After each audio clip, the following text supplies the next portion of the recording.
suportar despesas de proteção no envelhecimento, designadamente relacionadas quer com os encargos com os apoios sociais, quer com os encargos com os cuidados de saúde. A resposta é muito baixa do ponto de vista dos rendimentos do próprio idoso. Dentro daquilo que é uma estratégia regional para o ecossistema da longevidade, responsabilidade desta direção regional que eu encabeço, se assim se pode dizer, há áreas-chave de intervenção. E eu trago uma das áreas-chave de intervenção aqui. Portanto, a estratégia regional para o ecossistema da longevidade é constituído por um portfólio de instrumentos de orientação estratégica e programática. Dentro dessa estratégia regional, os dois, se calhar com significado, é a estratégia regional para os cuidados continuados integrados na região autónoma da Madeira e depois o plano regional para o envelhecimento ativo e saudável. Claro que também temos o plano de ação para a economia da longevidade, mas eu se calhar pegava apenas naqueles dois que um deles até já está aprovado, outro está em curso a sua atualização para o biênio, o triênio 2023-2026 e, portanto, dentro desta estratégia, uma das áreas-chave de intervenção é precisamente a saúde e respostas sociais aos 65 e mais. Aqui, a nossa grande preocupação é desenvolver um sistema de cuidados integrados, social mais saúde, fortalecer as respostas sociais, fortalecer o Serviço Regional de Saúde. Há aqui uma oportunidade do ponto de vista estrutural através do PRR 21-26 que focarei mais à frente e queremos também fazer uma conversão no sentido que os sistemas de saúde sejam adaptados às pessoas idosas.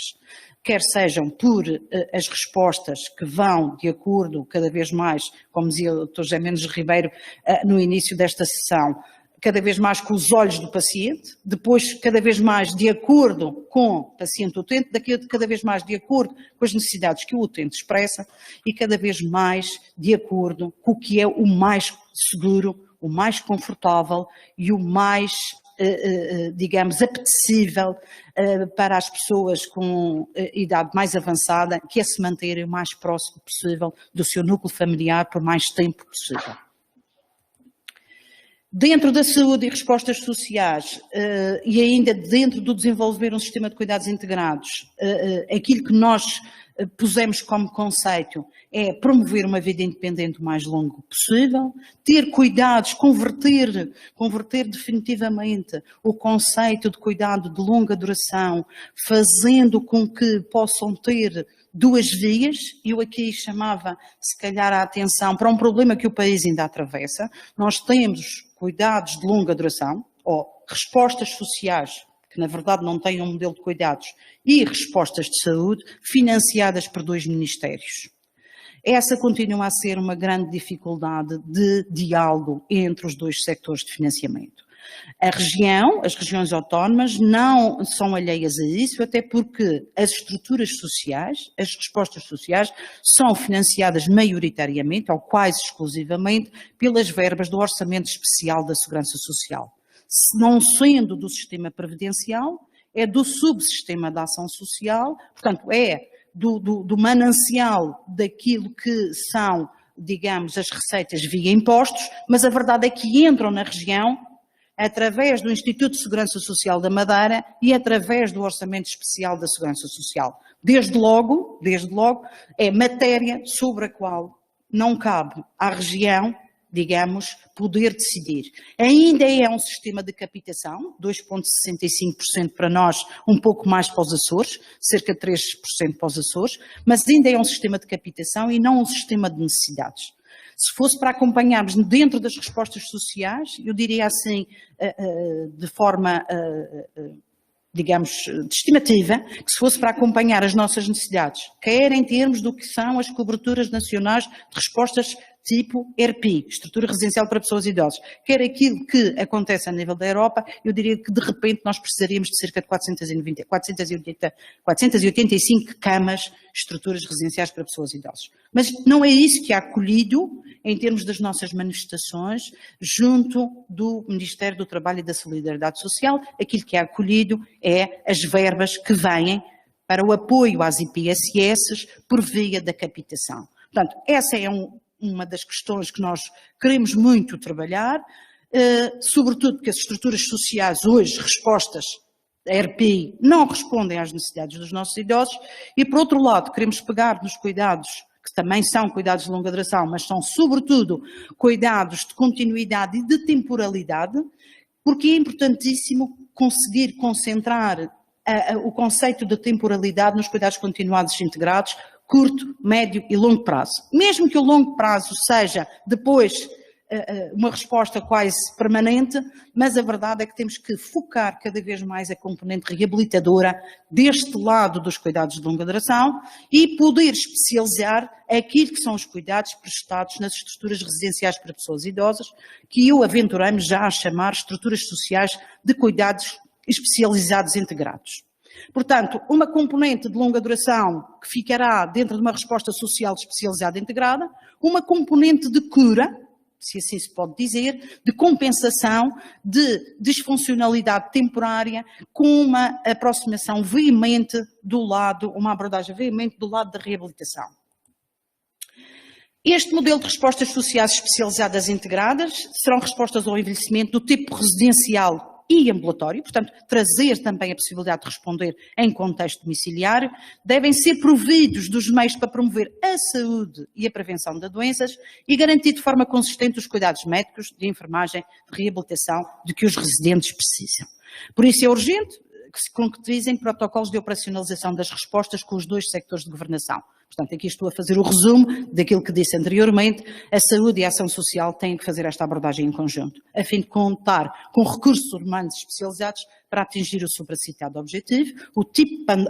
Todo o período pandémico trouxe ao de cima, precisamente, aquilo que foi a grande limitação de não dispor de recursos humanos adequados e especializados nas estruturas de respostas residenciais para os nossos idosos.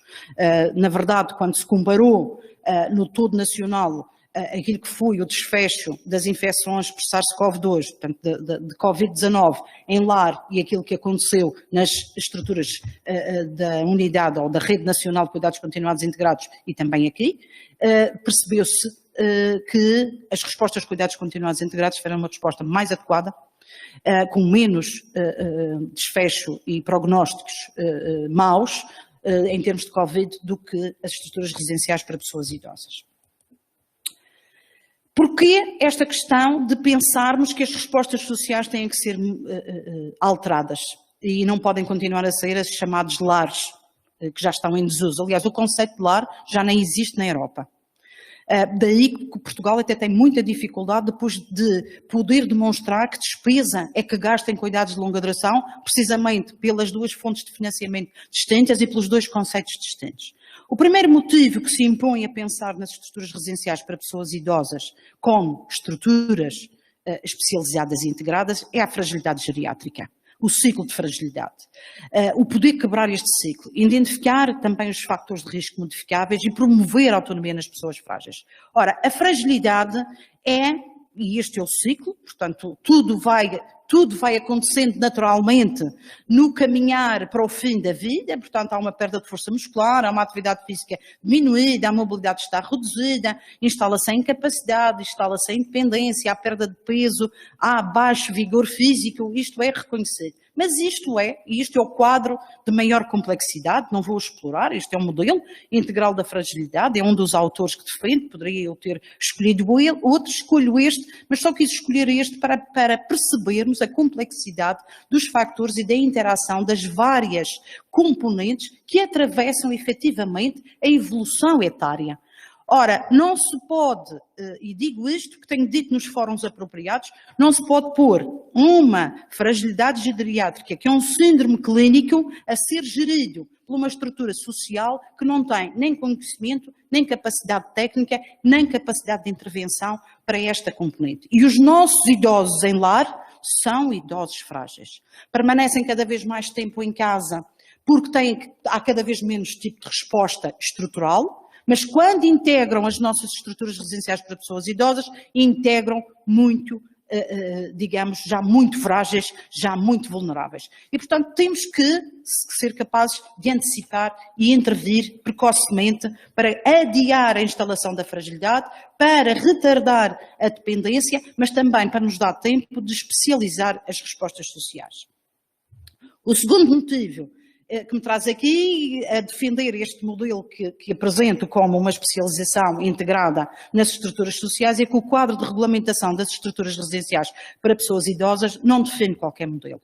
Aliás, na maioria, e já há estudos, aqui enalteço o papel do professor Manuel Lopes, que tem feito um trabalho junto da CNIS de fazer a avaliação a este tipo de estruturas, e na maioria das instituições tipo ERP não existe qualquer modelo de cuidados. Aliás, a portaria número 67 de 2012, de 21 de março, está, a meu ver, totalmente desatualizada. Há aqui um compromisso, e sei que há um compromisso, aliás, até do próprio Ministério do Trabalho e da Solidariedade Social. A senhora Ministra, que agora é novamente Ministra, disse isto anteriormente, que sim, que havia aqui uma prioridade de revermos esta portaria 67 de 2012, completamente desatualizada, mas é aquela que regulamenta a instalação e a edificação e o funcionamento das estruturas residenciais para pessoas idosas. Respostas sociais, portanto, os lares devem ser reformulados. Qual deverá ser o futuro? As estruturas sociais de atenção especializada, tal como eu defini previamente, destinam-se principalmente a pessoas com certo grau de dependência. Urge separar dos mesmos espaços dependentes de independentes. Deve-se estar debaixo do mesmo chapéu, as estruturas residenciais para pessoas idosas devem estar debaixo do mesmo chapéu a capacidade de responder autonomamente e financiar daquele ponto de vista, o que é que são as respostas para os autónomos e se distanciar daqueles e tratar de forma integrada aquelas que são as respostas vocacionadas para o certo grau de dependência, mas majorar esse grau de dependência à medida da evolução da dependência naquilo que é a comparticipação da segurança social ou a comparticipação pública para a resposta que seja adequada à própria pessoa que está acolhida e que tem realmente um nível de dependência, sendo que esta dependência, digo uma vez mais, também declarando o meu conflito de interesses, tem que ser uma avaliação com as escalas geriátricas perfeitamente validadas para a população portuguesa e reconhecidas pelas estruturas da saúde e nomeadamente até das ordens profissionais, nomeadamente a ordem dos médicos e a ordem dos enfermeiros. Diria eu mais que a estrutura, aquela portaria que requer revisão rápida, nem prevê a presença de um médico na estrutura residencial para a pessoa idosa. A maioria dos promotores faz avanças com os médicos, digamos, temos que registrar o chapéu porque querem, não porque seja obrigatório.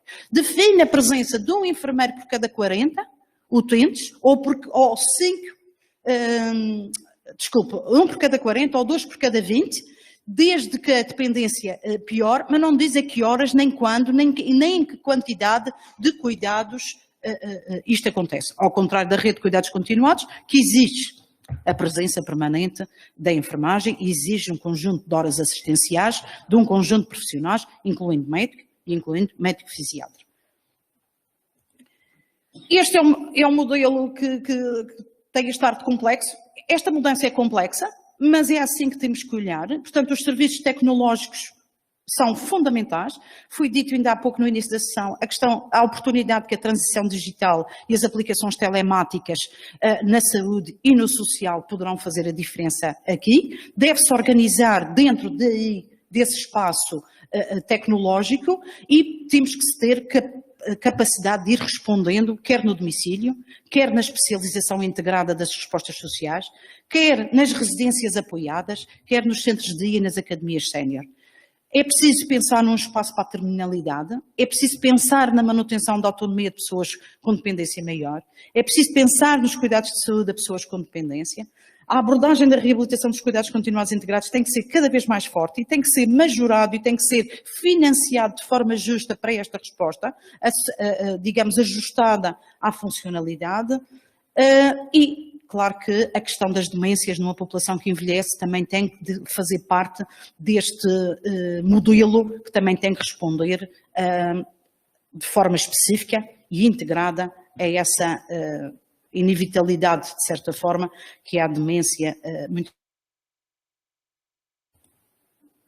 A oportunidade que a região apresenta aqui e que eu queria partilhar neste fórum foi a aposta e o compromisso político nas políticas públicas para a longevidade. O Governo Regional deu um passo, efetivamente, ao criar um organismo que pense, que reflita e que mobilize o conhecimento e digamos, a vontade dos vários sectores, nomeadamente o da saúde e o da social, para fazer uma resposta integrada. Há aqui um esforço de conexão nacional e internacional com as redes de conhecimento e inovação para a longevidade. O doutor, aliás, dizia que eu era muito reconhecida por isso, por ser suscitadora do interesse internacional e do interesse nacional nestas redes do Aging and Longevity Friendly. Estou convicta que daquilo que nós pudermos fazer aqui há um potencial de case study nas políticas públicas para a longevidade ao nível local. Aliás, há experiências fabulosas neste aspecto, quer ao nível do Japão, quer ao nível da Austrália, quer ao nível da Nova Zelândia, e nós podemos também nos colocar a esse nível. Há uma manifestação de interesse e participação e disponibilidade do sector económico, social e solidário para ser parceiro do sector público e executar as políticas adequadas para a longevidade, incluindo os novos modelos assistenciais. O portfólio de instrumentos estratégicos e de programação do Governo Regional, tal como já disse a nível, ao início, assinalam a priorização das políticas públicas integradas, bem como a proteção social das pessoas idosas em situação de vulnerabilidade, as medidas destinadas a retardar a dependência e a reconhecer a intervenção assistencial na fragilidade, bem como promover o envelhecimento ativo e saudável dentro do chavão que nós conhecemos, mas aproveitando esta década definida pelas Nações Unidas como a década do envelhecimento saudável, que vai até 2030 e que também tem o escopo de combater aquilo que nós chamamos, digamos, o itarismo, adaptado do Brasil, o idadismo, e combater esse estigma. Outra oportunidade é o Plano de Recuperação e Resiliência 2021-2026, portanto há aqui um investimento no fortalecimento do Serviço Regional de Saúde. Na rede, neste subinvestimento na expansão, desenvolvimento e melhoria da rede, estão previstas 1080 respostas, que vai permitir cuidados de âmbito geral, cuidados integrados pediátricos e cuidados integrados de saúde mental, do ponto de vista estrutural, mas é a partir da estrutura que também se atualiza e se consolida um modelo e se faz a intervenção, e vai permitir também o fortalecimento das respostas sociais, incluindo as respostas sociais para as pessoas idosas. Há cerca de 910 respostas, 120 são novas, 710 mais ou menos são daquelas, são 190 novas, 710 são aquelas que é melhorar o estrutural da nossa rede de estruturas residenciais para pessoas idosas, dando a oportunidade também de acolher aquilo que são os cuidados integrados especializados. Só para dar nota de que o investimento público em cuidados continuados integrados desde 2019 até agora tem variado ao longo dos anos. Nós começamos em 2019 com a assinatura de um contrato com 211 camas, que foi 2.300.000, e esperamos que em 2024, concretizando as camas todas que prevemos, que nestes 5 anos o investimento foi de 33.891.000, o que dá a ideia, efetivamente, daquilo que é a visão do Governo Regional neste tipo de resposta de cuidados continuados integrados. É só para dizer que a nossa evolução de camas desde 2019 a 2022 foi de 98,1%, significa, uma vez mais, a tradução do que foi o investimento nesta área. A despesa, que era zero em termos de cuidados de longa duração face ao ORAM, apresenta-se já com 1,4 relativamente ao orçamento deste ano, e a evoluir o número de camas representará 1,8% também da despesa com cuidados de longa duração.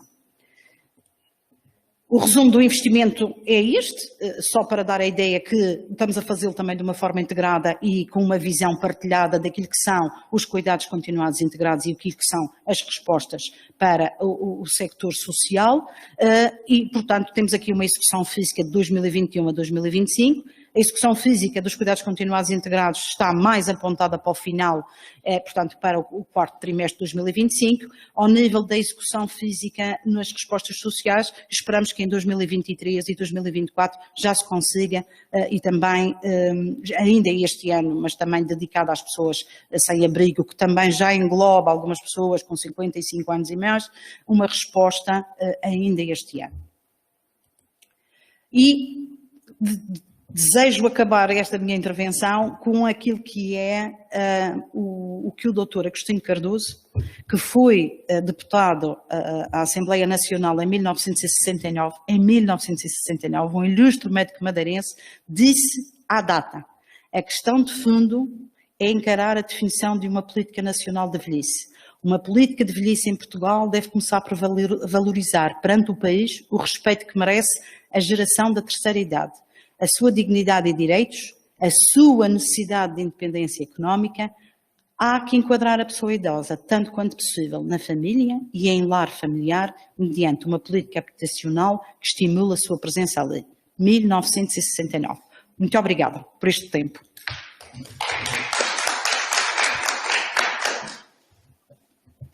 Bem, doutora Ana Clara Silva, de facto, os meus parabéns pelo o seu entusiasmo, o seu empenho, o seu compromisso político numa área absolutamente determinante e queria felicitá-la porque ficou muito claro que enfim, existem orientações muito bem estabelecidas na região e que esta questão da integração de cuidados, muitas vezes discutimos como entre cuidados primários e cuidados hospitalares, de facto o ênfase deveria ser colocado aqui na questão entre os cuidados de saúde e de ação social. E, portanto, acho que foi muito clara nisso. Felicito-a pela clareza das políticas que estão em causa e daquilo que, enfim, que está a fazer e, portanto, penso que poderíamos passar, não sei se há questões que lhe queiram colocar, quer nas pessoas que estão presentes na sala, quer pessoas que estejam à distância.